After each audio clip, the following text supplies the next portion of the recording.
एक गांव में लाला नाम का सेठ रहता था, जो बहुत ही लालची था।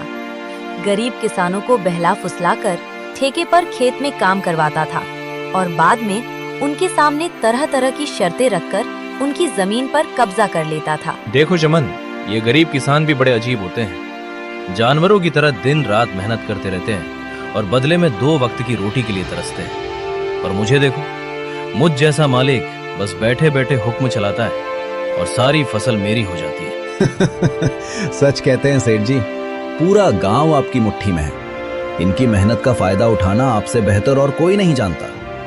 पूरे गांव पर आपका ही राज है। आपकी मर्जी के बिना गांव में एक पत्ता भी नहीं हिलता। इन जाहिल गांव वालों को मैं ऐसी ऐसी शर्तों पर अपनी जमीन उधार देता हूँ कि मेहनत ये करते हैं और फसल मैं हड़प लेता हूँ। आखिर इनकी औकात ही क्या है मेरे सामने। सेठ ये सब बातें कर ही रहा होता है, तभी उसके पास मंगरू नाम का एक गरीब किसान आता है, जो बहुत दुखी और परेशान होता है। सेठ जी, मैंने सुना है कि आप किसानों को अपनी जमीन ठेके पर देते हैं। हाँ भाई, तुमने बिल्कुल ठीक सुना है। मैं अपनी जमीन ठेके पर देता हूँ। ठीक है सेठ जी, मैं भी आपकी जमीन पर खेती करना चाहता हूँ। मुझे भी कुछ महीनों के लिए अपनी जमीन ठेके पर दे दीजिए। मेरा नाम मंगरू है और मैं पास के ही गांव में रहता हूँ। ठीक है मंगरू, मैं तुम्हें अपनी जमीन ठेके पर तो दे दूंगा, पर उसके लिए मेरी कुछ शर्तें सुन लो। ठीक है मालिक, बताइए क्या शर्त है आपकी? शर्त यह है कि तुम्हें मेरी जमीन पर काम करना होगा और 6 महीने बाद उस जमीन पर जो भी फसल होगी उसका आधा हिस्सा तुम्हारा होगा और आधा हिस्सा मेरा होगा। ठीक है सेठ जी, मुझे आपकी शर्त मंजूर है। सेठ से जमीन की कागजी कार्रवाई के बाद मंगरू वहाँ से चला जाता है और अगले दिन खेती करने के लिए वो खेत में पहुँच जाता है। चलो, सेठ जी से जमीन तो मिल गई है, अब इसमें खेती करता हूँ। उम्मीद है इस साल अच्छी फसल होगी। मुझे बहुत मेहनत करनी होगी, तभी मेरे हिस्से में कुछ बच पाएगा। मंगरू दिन और रात एक करके कड़ी मेहनत करता है और फसल उगाता है।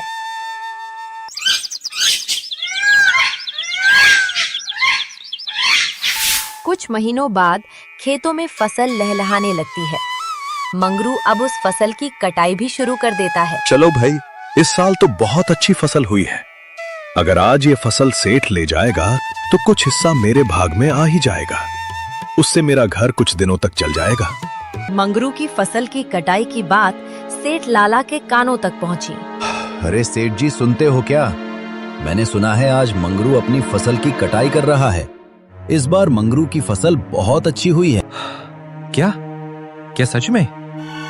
ये तो बहुत अच्छी खबर है कि मंगरू आज फसल की कटाई कर रहा है। चलो चलकर देखते हैं।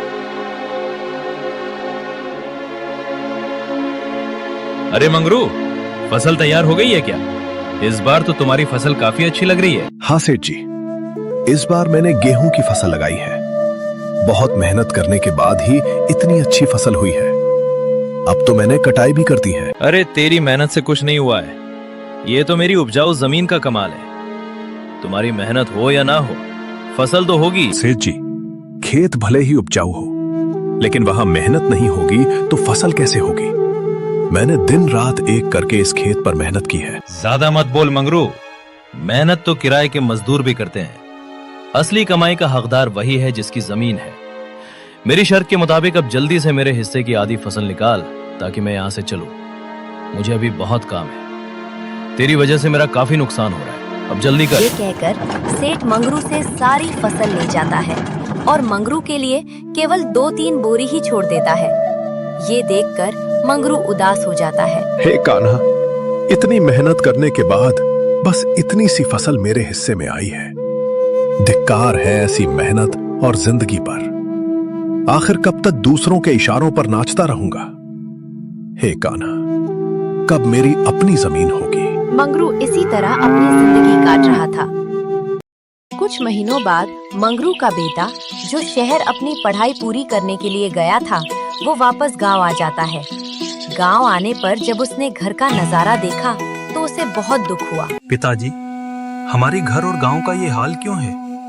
यहाँ के सभी लोग दुखी और काफी परेशान नजर आ रहे हैं। आखिर बात क्या है पिताजी? बेटा, इस गांव में किसानों की यही किस्मत है। सेठ लाला जैसे लोग किसानों की मेहनत का फायदा उठाते हैं। मेहनत हम करते हैं, पर फल सेठ लाला जैसे लोग ले जाते हैं।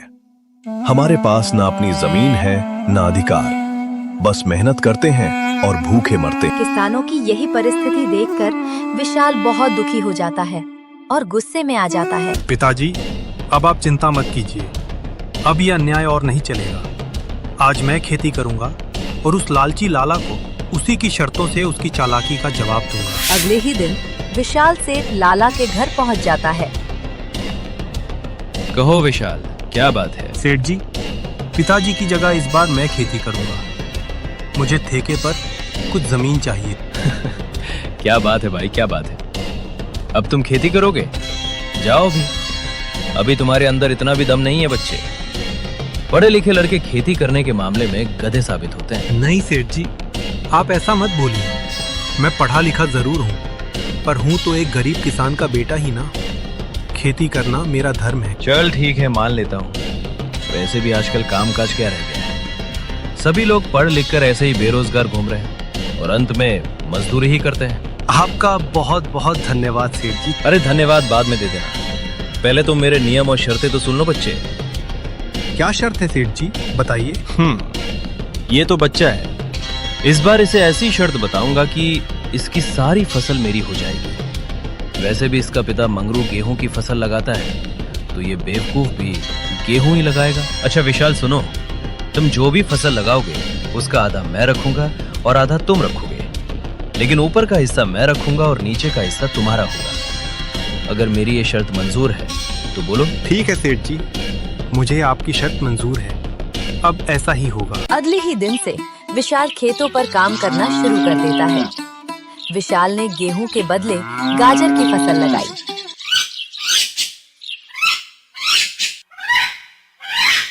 और कुछ महीनों बाद फसल तैयार हो गई।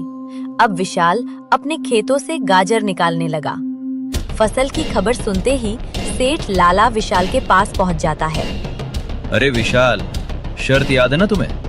आधा मेरा और आधी फसल तुम्हारा। सेठ जी, मुझे सब कुछ अच्छे से याद है। आधा आपका और आधी फसल मेरी। और आपने ये भी कहा था कि नीचे का हिस्सा मेरा और फसल का ऊपरी हिस्सा आपका होगा, तो आप ऊपर का हिस्सा ले सकते हैं। अरे सेठ जी, इसने तो होशियारी कर दी। ये गेहूं की फसल नहीं है, ये तो गाजर की फसल है। अरे ये क्या, इस बार तुमने गाजर उगाई है? हाँ सेठ जी, पिताजी इतने सालों से गेहूं की ही फसल लगा रहे थे, तो मैंने सोचा इस बार गाजर की फसल लगा लेता हूँ। पर अब मैं क्या करूंगा इस घास फूस को लेकर, जबकि सारे गाजर तुम ले रहे हो? यह आपकी ही शर्त है सेठ जी, आपने ही बताई थी। और अब आप अपनी ही शर्त मानने को तैयार नहीं है। मैं कुछ नहीं जानता सेठ जी, आप अपना हिस्सा ले जाइए। इस तरह विशाल ने होशियारी दिखाते हुए चालाक और निकम्मे सेठ को मुंह तोड़ जवाब दिया। वो सारे गाजर लेकर घर चला गया और घास फूस सेठ के हिस्से में छोड़ गया। वहीं दूसरी ओर सेठ का मुंह फटा का फटा रह गया। अरे मालिक, पूरे गांव में आज तक किसी ने आपके सामने तो क्या, पीछे भी होशियारी करने की हिम्मत नहीं की, और ये विशाल का बच्चा आपको इतनी आसानी से बेवकूफ बना गया। अरे वो बच्चा मुझे क्या बेवकूफ बनाएगा? आने दो उसे। इस बार तो मैं उसे ऐसा सबक सिखाऊंगा कि मुझे दोबारा उलझाने की कोशिश नहीं करेगा।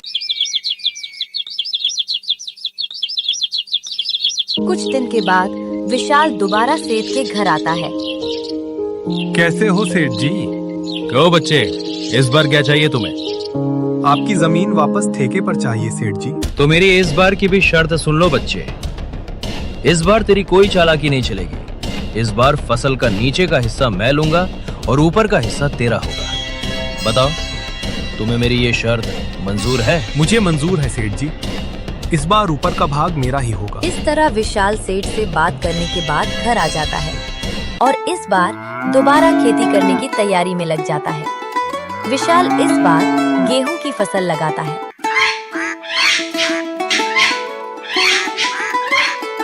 और कुछ महीनों बाद विशाल की फसल काफी अच्छी होती है। अरे वाह, इस बार गेहूं की फसल खूब अच्छी हुई है।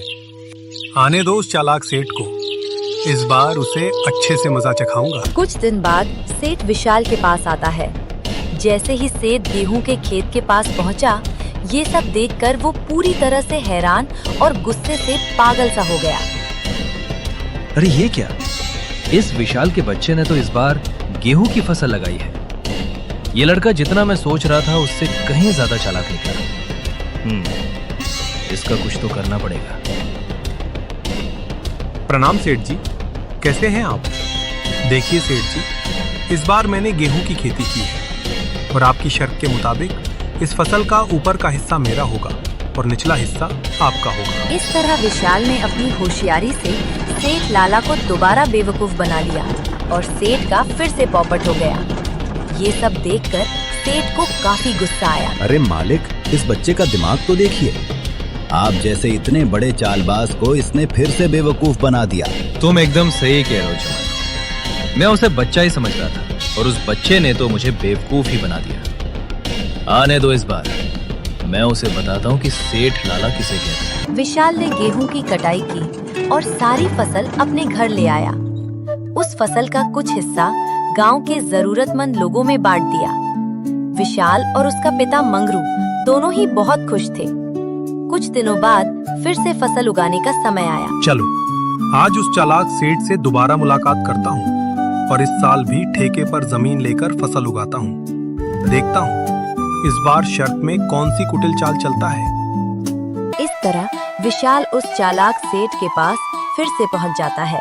अच्छा, तुम मुझसे मिलने दोबारा आ गए। अब क्या खेल खेलना चाहते हो मुझसे? देखो बच्चे, ज्यादा होशियार बनने की कोशिश मत करना। बच्चे हो, बच्चे की तरह ही रहो। मैं भी लाला हूँ। मुझे कोई होशियारी नहीं आती सेठ जी। मैं तो एक गरीब किसान का बेटा हूँ। होशियार तो आप लोग होते हैं जो गांव के लोगों की मेहनत और मजबूरी का फायदा उठाते हैं। अपनी जीवा पर काबू रख लड़के। तू क्या बक रहा है? तुझे पता भी है तू जिस काम के लिए आया है वही बात कर। यहाँ तेरे जैसे ज्ञान की कोई जरूरत नहीं है। ठीक है सेठ जी, चलो काम की बात करते हैं। मुझे इस बार भी आपकी जमीन ठेके पर चाहिए। बताइए, इस बार आपकी क्या शर्त है? हाँ, शर्त तो है। तू खुद को बड़ा होशियार समझता है ना लड़के। चल, अब इस बार फसल का नीचे का हिस्सा और ऊपर का हिस्सा मेरा होगा और बीच का हिस्सा तेरा होगा। अब बोल, मेरी ये शर्त मंजूर है तुझे? बिल्कुल मंजूर है सेठ जी। मैंने आपकी हर शर्त मानी है, तो ये भी मानूंगा ही सेठ जी। चलो, अब मैं चलता हूँ। मुझे अब फसल उगाने की तैयारी करनी है। लालची सेठ की बातें मानकर विशाल वहाँ से चला जाता है। विशाल फिर से खेती की तैयारी में लग जाता है और इस बार वो केले की फसल लगाता है। इस बार खेत में कौन सी फसल लगाई है बेटा? पिताजी, इस बार मैंने केले की खेती की है।